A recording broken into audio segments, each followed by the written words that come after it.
Hello, Assalamualaikum and good day. Today, my friends and I, my team and I will present about our MEM603 mini project. So we start with firstly the introduction. The objective of the report is to gain insights into how industries in Malaysia implement occupational safety and health acts within their workplaces. And secondly is to assess the societal, legal, health, safety and cultural issues and the responsibilities relevant to engineering practices. So with that in mind, the company we've chosen to do this mini project on is Intelligent Evolution Engineering Sdn Berhad in Sungai Buloh, Selangor. Okay, so then we continue to the organization chart and task distribution of our team. So our team is led by Muhammad Shakirin bin Zakaria, who is also tasked with part A. Then we also have other members, Muhammad Irfan, tasked with part C, Iskandar, me, tasked with the introduction and the researching of the company, uh, Nur Rashida, which is involved in part B, and finally Nur Amalin Izati, tasked with part D. Now, continuing with the company background, the company we've chosen, which is Intelligent Evolution Engineering. The company was first established in January 2012 as an enterprise. This was before they established themselves formally as Intelligent Evolution Engineering Sdn Berhad on 16th of December 2016. The company is primarily involved in mechanical engineering services, primarily undertaking firefighting systems, air conditioning installation, and services on those two topics. Uh, but with as the company expands, the scope of their operations also expands to include electrical installation and services, plumbing, and also civil and structural work. Now, here are some examples of company products. Of course, there's more. This is just a few that uh, shows what the company has to offer. So, the company uh, provides fire alarm systems, fire hose and reel systems, fire hydrant systems, fire sprinkler systems, fire suppression systems, and home fire safety kits. So, evidently, the fire is very much involved in the fire safety industry. And so, because of that, we thought that this company is very perfect for our mini project. Hi, I'm Shakirin. So we will move on to the part A. So as we have heard from Iskandar just now, so the company scope and focus are more onto industrial building. The safety and health policy at the workplace, which is focusing on the industrial buildings, there are 5 S lean workplace that the employers need to obey, which is sort, set in order, shine, standardize, and sustain. So these are all SOP that we need to ensure to follow. And also the safety signs inside the buildings to ensure and to prevent the hazards. And also the MSDS, which is the material safety data sheet, which contain all the ingredients inside the chemicals handling. There are 4 facilities for OSHA that exist inside the industrial buildings, which is the first one is the control room. So for example, for the control room, we install and inspect the fire alarm and detection systems, and for the chemical storage areas, we restrict access to the public to ensure compatible storage and maintain proper inventory with MSDS. And for the electrical rooms, to adhere to OSHA by keeping the area clean and dry. So we also conduct the preventive maintenance on the equipment, and we also limit access to the public and implement lockout and take out procedures. And then lastly, for the mechanicals, we do regular service of the fire protection equipment, and also we have a backup fire pumps available in case of a failure. And lastly, the inspection of fuel lines, ignition source, and also the equipment lockout and take out. For being a mechanical engineering service industry, so Intelligent Evolution complies with the key legislation, which is including Occupational Safety and Health Act 1994, Factories and Machinery Act, and Environmental Quality Act, and then Electrical Regulations, Uniform Building by Law, and lastly Fire Service Act 1988. So these laws and regulations set clear standards for workplace safety, health and welfare, for environmental safety. These are all safety equipments that prevent hazards inside the industrial buildings. So as you can see, the first one is the fire alarm semi-adjustable panel that serves as a central nervous systems, and it receives signals from detectors and it produces early fire detections. And also the smoke and heat detector that it is placed to identify the potential fire risk, while also the fireman intercom panels to ensure effective communication during emergencies. And there are also the hose reel drums and some standby pumps that can guarantee a constant water supply for firefighting efforts, so they need to maintain regularly, and it is positioned strategically to provide both daily water use and also emergency backups. So the other one is the hose reel drums and nozzle valves. So it deploys fire hose and it is placed for quick access in case of emergency of fire. And for the nozzles, they store a firefighting nozzles to ensure a quick access when needed. And lastly, the important one is the fire extinguishers. So this must be placed at ease of access and to provide the quick response to a small fire with various firefighting agents. So as you can see, Mr. Azhar here is demonstrating how to use the fire extinguishers. Which is this one is the powder, and the other one is he is demonstrating about the break glass. So if you break the glass, the alarm bell will trigger all the buildings to move out from the place. Okay, these are all PPEs that need to be worn whenever the staff is doing work inside the industrial buildings and do maintenance whenever it is needed. So the first one is the safety helmet, the high visibility vest, the safety shoes, the safety harness for ensuring safety from height to ensure we do not fall from the above on the ground above 3 meters, and lastly safety goggles whenever we do works inside the chemical and electrical rooms. Lastly, for the maintenance programs, so these are 3 service areas, which is firefighting systems, electrical installation and services, plumbing, civil and structure works. So for the maintenance, as you can see, we have to do regular health check for the equipment. So by conducting the routine inspections and tests on the crucial system, such as the fire alarms and also the pumps, to ensure the optimal operational efficiency.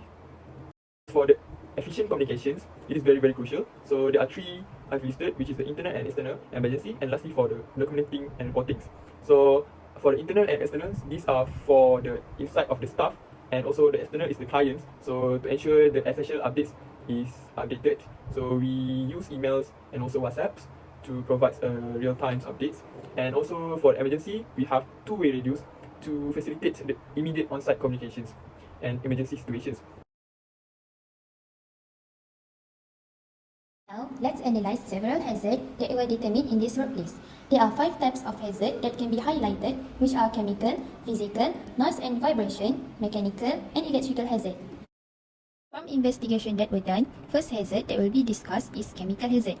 The workers were exposed to chemical hazard while operating the fire extinguisher filling process, which involved chemicals such as carbon dioxide that could be harmful to the worker if not being handled appropriately. Possible accidents such as respiratory issue, burn and skin irritation can be prevented by wearing appropriate personal protective equipment such as eye protection and safety gloves. For physical hazard, the installation and inspection of smoke detector and water sprinkler expose the worker to the risk of falling from elevated platforms such as ladder and scaffold. Utilization of elevated arm smoke device allow worker to do the task on the ground and reduce risk of falling. Noise and vibration hazard come from fire alarm testing that expose worker to a very high sound level that could cause hearing damage or impairment. Preventative action that can be done is by wearing ear protection and doing the testing while there is no bystanders. Next common hazard is mechanical hazard. The utilization of mechanical tools such as cutting machine while cutting the pipe before the installation of sprinkler system expose worker to possible injuries such as cuts, abrasion, and amputation. By using appropriate PPE such as rubber gloves can prevent this from happening. Lastly, electrical hazard that risk the worker while handling circuit in fire alarm system such as electric shock and electric fire. Thus, qualified electrician may use non-conductive protection apparel and insulated shoe soles to protect from the possible accident from happening.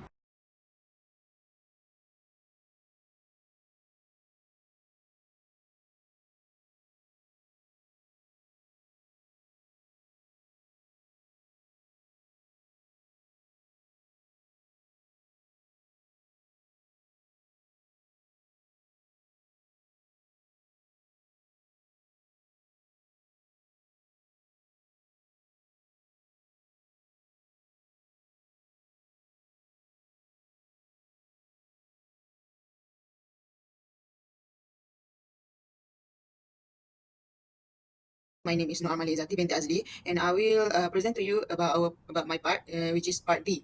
Okay, so in part D, the main title is design the OSH, which is OSH management system. So here is our outline for today, which is first is daily and routine enforcement aside, second OSH documents, third safety awareness and training program, fourth safety procedure, and lastly we got here warning or emergency system. So here the first one is we have daily and routine enforcement aside, which is we have two subheading here.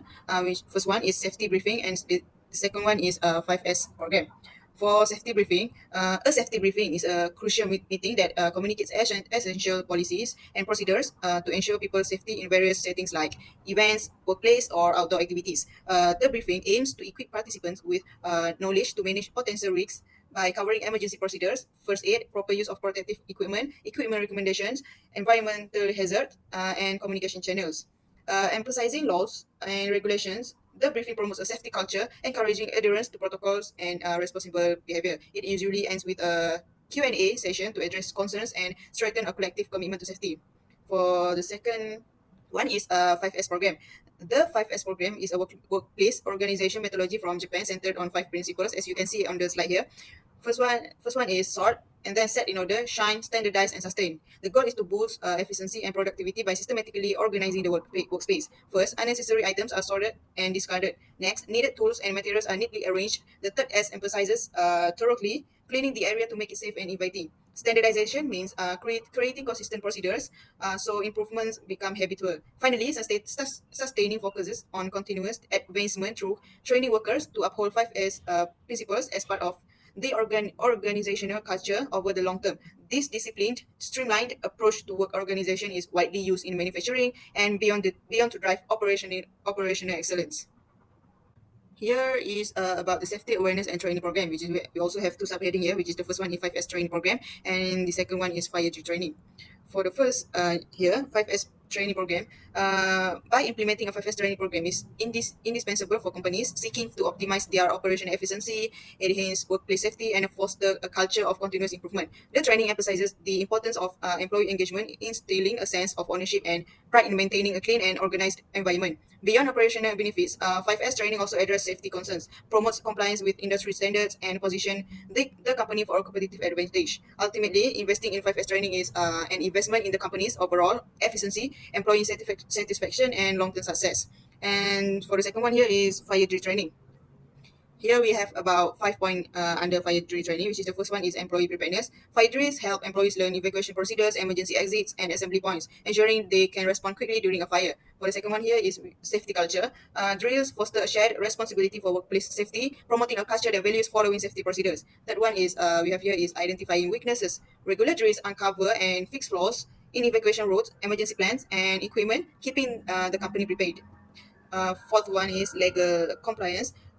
Conducting drills meets legal requirements, showcasing the company's commitment to a safe workplace. And lastly, we have by fire drill training, we can reducing hazards by emphasizing safety and improving emergency readiness. Fire drills contribute to hazard reduction and enhance overall worker safety. Okay, so in the slide here, we have safety procedure, which is about the standard operating procedure, which we can call as SOP.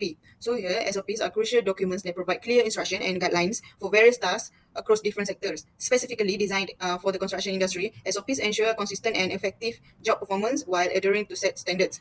SOPs also play a crucial role in advancing quality, safety, and regulatory compliance in construction. These procedures cover aspects like quality control, equipment operation, safety precautions, and permitting needs. Lastly, SOPs defined best practices from past projects. Okay, so here we have a safe work procedure, which is we can call as SWP, which is SWP is a crucial document that ensures employee safety during specific tasks. It serves as a detailed guide identifying and addressing risks systematically. The SWP starts by describing the task and evaluating potential hazards like chemicals or physical dangers. It includes measures such as using protective equipment and engineering controls to reduce risks. This procedure offers a step-by-step sequence of actions, prioritizing safety at each stage of the task. Okay, this is the last one of my presentation for today, which is warning or emergency system, which is we have two subheadings here. The first one is personal protective equipment, or we can call as PPE, and the second one is emergency alerting system. So we go for the first one first. PPE is crucial for workplace safety, serving as a final defense against various job hazards. It includes tools like safety helmets, respiratory protection, gloves, eye and hearing protection like earmuffs or goggles, and safety footwear. The choice of PPE depends on the specific work and risk involved. PPE not only prevents physical injuries but also safeguard against exposure to harmful substances, pollutants, and noise, promoting overall worker well-being. Proper training on how to use, maintain, and understand the limitation of PPE is crucial for its effectiveness. So for the second one here is emergency alerting system. Emergency sirens at construction sites are crucial for promptly responding to accidents or fires, safeguarding worker health. The loud, distinctive sound serves as a vital signal, ensuring a quick and coordinated evacuation. By cutting through site noise, the siren grabs everyone's attention, promoting a safety culture. Its strategic placement emphasizes readiness and effective management of unforeseen situations. Routine testing, maintenance, and training on how to respond enhance the siren's role in construction site safety. Okay, so that's all from us. Thank you.